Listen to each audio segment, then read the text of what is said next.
Thank you very much, Deputy Prime Minister David Lammy, for joining me tonight here on Times Now. It's a pleasure to have you on the show. You've been attending and looking at the AI summit that we've held in India. The footfall, amazing.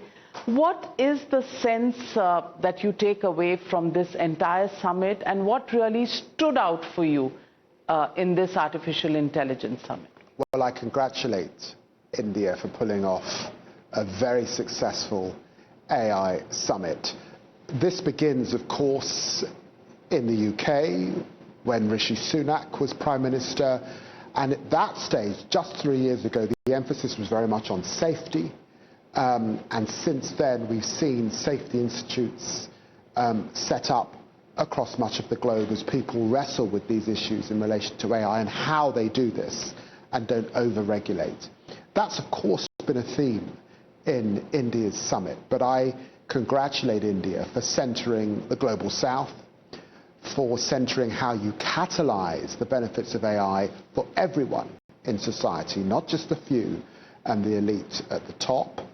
And I also think that for the UK-India relationship, the opportunities in innovation, the opportunities in adoption of AI across significant systems, the benefits in health, in agriculture, have really come out across the range of this. And it builds on an extraordinary year for the UK-India relationship, in which we, of course, settled on a trade agreement that will deliver billions to both of our economies, and a tech and AI initiative where we will work in partnership and there will be mutual benefit for both of our countries. The special relationship with the free trade agreement on one side, with the tech partnership on the other, 150 British companies partnering with India. It's a big statement. What's the chemistry that you have with Prime Minister Modi when you just met him on this trip? Well, look, let me say that I've been coming to India for 35 years. I first walked around this city in tie-dye. I was a student discovering India.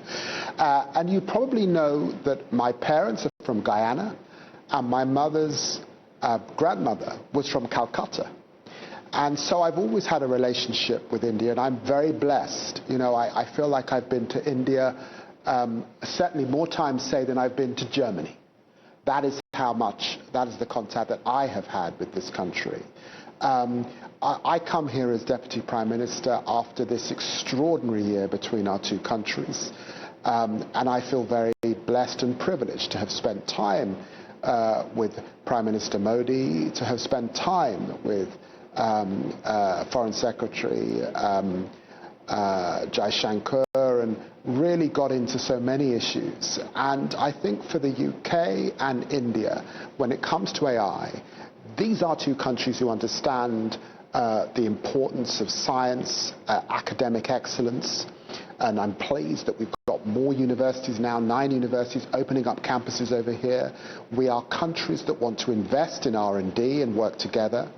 We are countries that understand scale and those opportunities, and we are countries that respect sovereign capabilities. We don't want to be beholden to anybody else. We want sovereign capabilities, and these are areas where we can work hand in hand. So that 150 UK businesses, I think, will grow.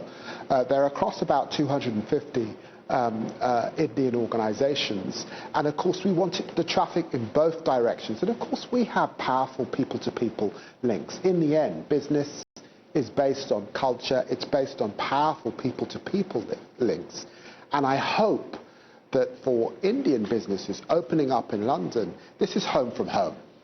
This is a place you know, this is a place you feel comfortable.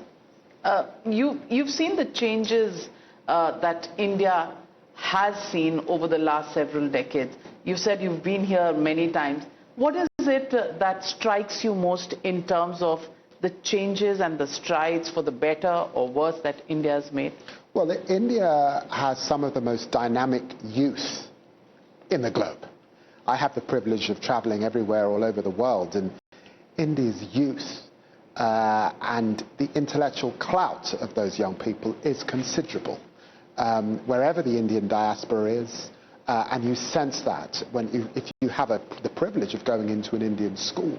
I met with school children yesterday. These are school children who are 9, 10, so articulate, so confident, quite outstanding. And I think that the other thing that I would say currently that you see when you come to India is a dynamism. There's economic growth in India. Economic growth is not present across all of the globe at the moment. Growth is sluggish in much of Europe at the moment. It's not over here. And so you get that, you feel it. And then if you've been coming back to India as I have, you just have to look at the cities. You look at the skyscrapers. You look at the standard that is being constantly raised. Of course, there's much to do, as you would expect, across society. But I think that we sense that dynamism and that capability. And then there's a confidence and an ambition also that's very present when you're in discussion, both with politicians, but also with NGOs and with, of course, business and industry. Let me ask you, the elephant in the room when it comes to India and UK relationship, and especially after your meetings with the Prime Minister and with the National Security Advisor, Ajit Doval, did the issue of Nirav Modi and Vijay Mallya's extradition come up? Because it's really captured the imagination of the Indian people in terms of when these extraditions will happen. Did this issue come up? Well, I've got to be careful, as alongside being Deputy Prime Minister, I'm also Secretary of State for Justice and Lord Chancellor in the United Kingdom, so I have to be very careful about any statements and any comment on particular cases and avoid that. But what I can say is that we take, in our discussions about extradition matters and some of the issues that sit behind that, whether it's concerns with money or illicit finance, or indeed concerns with extremism, we take those issues extremely seriously. When we're talking to our friends in India, we are talking very much amongst colleagues that share views and opinions and sometimes intelligence with one another, and we work very closely together. That still doesn't answer the question about was there a movement forward? These necessarily are judicial decisions. India is a great democracy. The UK is a great democracy. Sitting behind great democracies are independent judicial decisions that must appropriately be taken. Decisions that are made sometimes by the police and prosecution services that again have to be independent and free from political interference. But the message from politicians is clear, and that we take allegations of crime very seriously, and we do work as partners to try and bear down on these issues. Well said. Let me also ask you what is making ripples in terms of news back home in your country. Is the arrest of the former royal member, former Prince Andrew, how do you see the fallout of the Epstein findings in the political landscape of the United Kingdom? Two things I would say about this. The first is to say nobody in any democracy can ever be above the law. And what we are seeing is that crystal clear, that nobody is above the law. The second thing, of course, is that this is now a police investigation. And as has been said by our Prime Minister, indeed has been said by His Majesty, the law must take its course necessarily, and that is the way that it should be. But the third thing I'd want to emphasize are the victims. Let us keep in mind the victims of Epstein's crime. Let us keep in mind the power of men still in the global community to traffic women and girls, to treat them horrendously, and the power that sits behind that and the victims of those crimes. And so we keep them foremost in our minds. And I think that as we see at this moment in time, just as we saw in other moments, the Me Too movement, for example, this is a debate about vulnerable girls and how they could be treated and how this could go on for so long. And it's right that we focus on them. Absolutely. There is another issue where India has been on the receiving end, especially the anti-India activities of the Khalistani groups. And we've seen some attacks on the UK High Commission. How do our countries, both countries, want to focus that these things are not repeated? And where are we on the conversation on how to prevent this? Well, I condemn them, and we dealt swiftly to deal with those who would seek to cross the line, I think, in democratic protests to criminal damage. We bear down on that very seriously. And sitting behind that on issues to do with extremism, and we made some arrests on these issues back in August of last year. We work closely and we take any form of extremism in our country very seriously.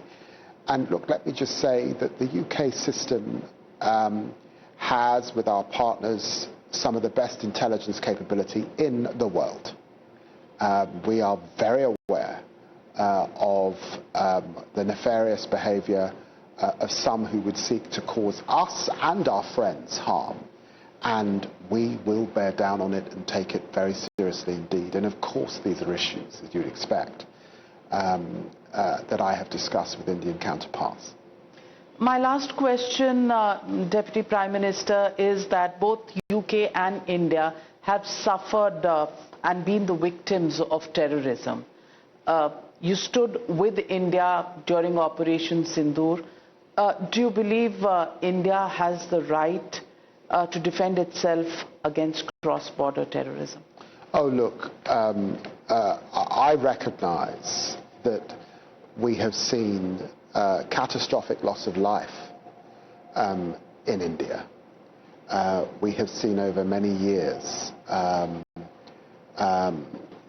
malicious intent and those who would plot and scheme to cause mass fatalities in India and often to use holy sites to commit these crimes.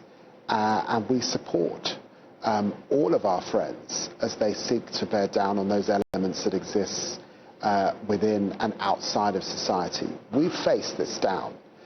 We face these threats and these extremist threats in the UK. So we recognize them and we work together, and our counter-terrorism police force works together in partnership to do all we can to eliminate it. Can we eliminate it? That is difficult because it comes back to an ideology which many of us have had to live with over a lifetime. But it is in intelligence sharing, it's in cooperation on defense and security that we can really bear down on this. And of course these are issues that I and my predecessors have discussed here in India and in the region, and will continue to do that. Well, in the end, anything Indian that you love, any food or any music of India that you particularly like? 3 words for me sum up India: spice, heat, and that's not just the weather, it's also the food. Yes. And flavor. And of course, the cuisine and the whole sensibility is something that touches me. And you know, I've grown up, because I'm Guyanese, with rotis and chapatis and curry all of my life. And so you come to India really to see that come alive before your eyes, and it's something I always enjoy. Any personal favorites? Oh, you know, I'm particularly partial. I don't want to pick a region or an area, but I am particularly partial to nearly all of the cuisine I'm not going to pick a favorite, but all of the cuisine in Kerala, because I love the coconut that comes through the food. It's just so tasty. The Malabar flavor. Yeah, absolutely lovely. Amazing. Have you picked up any Indian songs, Bollywood? Oh, no, I'm afraid I can't. You don't ask me to sing. I couldn't possibly do that. But any favorites? Do you watch films? I don't. Look, at this point in time in my career, I wish I could say that I'm able to watch Bollywood. I'm not. But, you know, I'm sure in the years ahead, I'll get the time. Well, we'll exchange notes as we meet again. Thank you very much, Deputy Prime Minister, for joining me on the show and having me here and discussing your fantastic trip to India. Thank you very much. Thank you.